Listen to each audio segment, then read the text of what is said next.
You are listening to the Money Buddy podcast, brought to you by Money and Me, an investor education initiative by PGIM India Mutual Fund. You know, when I first started working, I already romanticized the idea of retiring. On a busy day, the thought of hanging up my boots and having time to myself and my family, all of it seemed so exciting and peaceful. But when I finished a year of working, I quickly realized all that goes into building a life of retiring peacefully. And the biggest among those building blocks being a sufficient corpus of money to last me the rest of time, right? And then it wasn't as exciting to think about. I got a bit anxious and I felt overwhelmed by the thought of having to quickly create and ensure that this corpus exists by the time I need it. So yeah, retirement can be difficult to figure out financially, especially. But Ajit Menon, CEO, PGIM India Mutual Fund, has some sound advice and fresh perspectives on the different ways we can navigate that phase of our lives and actually prepare for it on this episode of Money Buddy. Let's listen in. Hi, and welcome back to the Money Buddy podcast with me, Ajit Menon, CEO of PGIM India Mutual Fund. Today, I wanted to talk to all of you on a subject that we do encounter when we discuss our financial futures. And there is a lot of anxiety that people have around this one financial goal, and that's your retirement. And the reason much of the anxiety happens for people is because it's so much into the future that it is sometimes impossible for us to think about all the variables that will affect us, all the things that will happen into that future.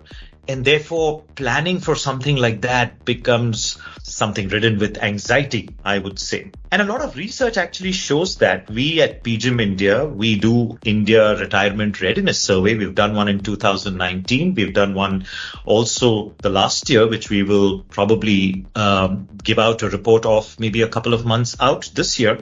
But broadly, one of the things that we've seen is that people like to plan for happy outcomes.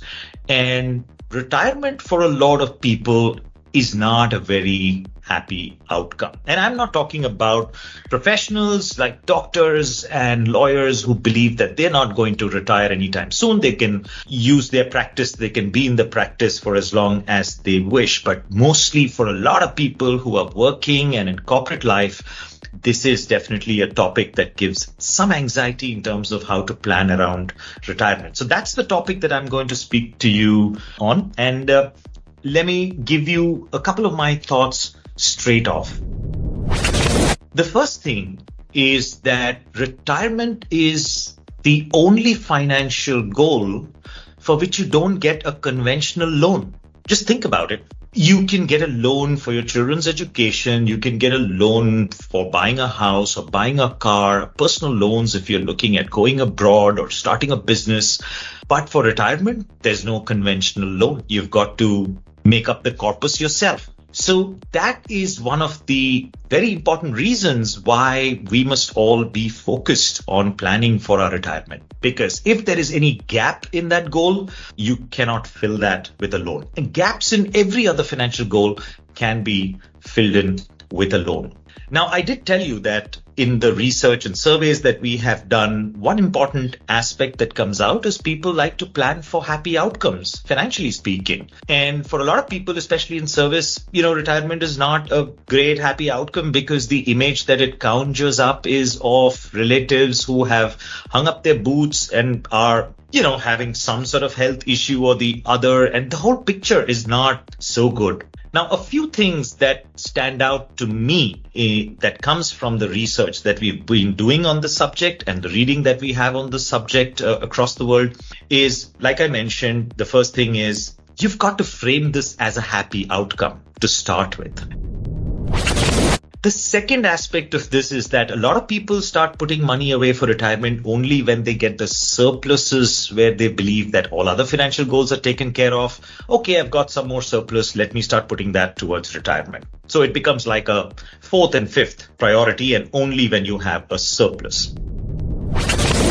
The third thing is that people who have a secondary source of income, and whatever that secondary source, it could be from their investments, it could be from rent, it could be from some other work that they're doing which gives them an income. Those people feel far more confident about their retirement and about their future financial self because they've got, a secondary source of income.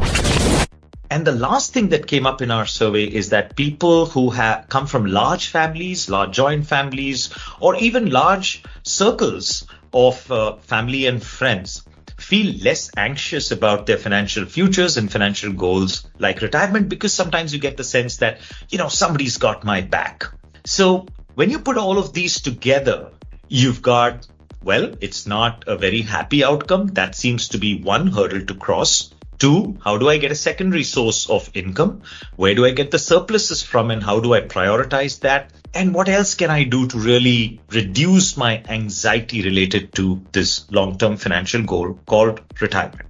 Well, let me tell you something very unconventional related to this goal of retirement. And that is that the risk is never so much about what that corpus is going to be or what that money is going to be that you will have as a kitty when you decide to hang up your boots. Because if you plan it properly with the help of a financial advisor, let me tell you that you can stretch that money for a very, very long period of time. But there is one risk that you have to plan for yourself. And that risk of retirement is really the concentration risk of knowing just one skill for all of your life. What I mean is that you are in a job for 25 or 35 years before you decide to hang up your boots, and it's one kind of skill that you know to do that job. That is the real risk into retirement and not the kitty that you will actually come up with. There are ways and means to plan that kitty. So the first advice that I do have for people when they think about reducing their anxiety around retirement is into your 40s and early 50s, as you're getting closer and closer to that hanging up that boots point, think about what other skills you have and what other skills you can build on from which you can earn some amount of income after you hang up your boots. It could be a passion that you've held for all your life since your teenage years. It could be that you want to be a fitness instructor. It could be that you want to be a yoga teacher. You want to be a translator. You want to be a photographer. So the first advice really for taking care of this anxiety around retirement, I would say, is to think about developing a second and a third skill, possibly from which you can earn some amount of money into those years when you hang up your boots, because it has a huge impact on the corpus lasting you literally forever. As I said, having this secondary source of income ticks all the boxes in terms of the anxieties that people do have, or it also ticks the boxes for what we see from people who feel very confident about their financial futures. Well, lastly, I would say that one very important aspect that I pointed to earlier, which is large families, large friend circles that help you feel less anxious about your financial future, is something that you must really keep your mind on. Having a large friend circle and being connected to family really helps the mental part of that financial future. It keeps you in good health. And let me tell you that when it comes to retirement, which is a long-term goal, and you're thinking about your years, into your 60s, 70s, and 80s and more, the most important aspect that you will encounter probably is your health. And having good health actually helps you reduce the cost of medical, for instance, which is a big cost that hits people into their retirement years. Being purposeful and working at something that gives you joy keeps your health alive and kicking and well into your later years as well. So I wanted to bring you this unconventional advice around retirement. Don't worry about the corpus that you will generate and keep at the point in time that you want to hang up your boots. You can plan for that, very well with the help of an advisor to make it last. That's only one source of your income. But think about your second source of income. Think about developing some skills prioritizing this long-term goal and making this a happy outcome, as I mentioned, is very important. So it's my belief that it's time for us to drop this word retirement from our vocabulary itself and maybe reframe this, as many advisors do actually, as financial freedom. Think about it as your financial freedom goal and plan for it in that way. When you have that little kitty that you have squirreled away for your retirement years, and if you plan for it early enough, as you would have heard many people talk about, getting a good financial advisor to plan your asset allocation and maybe putting that money into 3 little buckets for the first 10 years, for the next 10 years, and for the last 10 years. That's like a 30-year plan that you do. And you look at conservative products to invest in for the first 10 years from which you will withdraw. Look at certain hybrid products for the next 10 years, and look at diversified equity products for maybe the last 10 years. What actually happens is by the time you're running through your money for the first 20 years, the last bucket's got 20 years to compound, and compounding works in your favor for creating wealth. As we know, equities are very good at beating inflation and also getting that compounding benefit over the long term.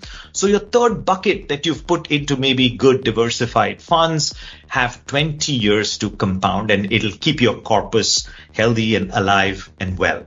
I would still say that, to get to that, you really need a good financial advisor to help you. I hope that through this podcast, I have been able to maybe change your mind a little bit when you're thinking about financial freedom. Like I said, this is one goal for which you don't get a loan. So you've got to be thinking about it early enough, framing it positively in your mind as financial freedom, thinking about secondary sources of income and creating surpluses by having multiple skills that you can monetize and you can work on right now by the time you want to hang up your boots. And lastly, taking care of your health and happiness and mental well-being. And one little tip and aspect of that is stay connected to friends and family. So there you have it, folks. That's my little take on this subject that has a lot of anxiety for people, and I hope that I've been able to reduce that a little bit for you today. Thanks very much, and see you in the next podcast. Retirement to financial freedom. Just that reframing of perspectives is so liberating, isn't it? And these are just the kind of insights you can expect on Money Buddy, PGIM India Mutual Fund's very own podcast series led by our CEO, Ajit Menon. I'm sure you're looking forward to the next one, so stay tuned, folks, and revel in all the great conversation through our podcasts. This is Mia Halya signing off. Money Buddy podcast brought to you by Money and Me, an investor education initiative by PGIM India Mutual Fund.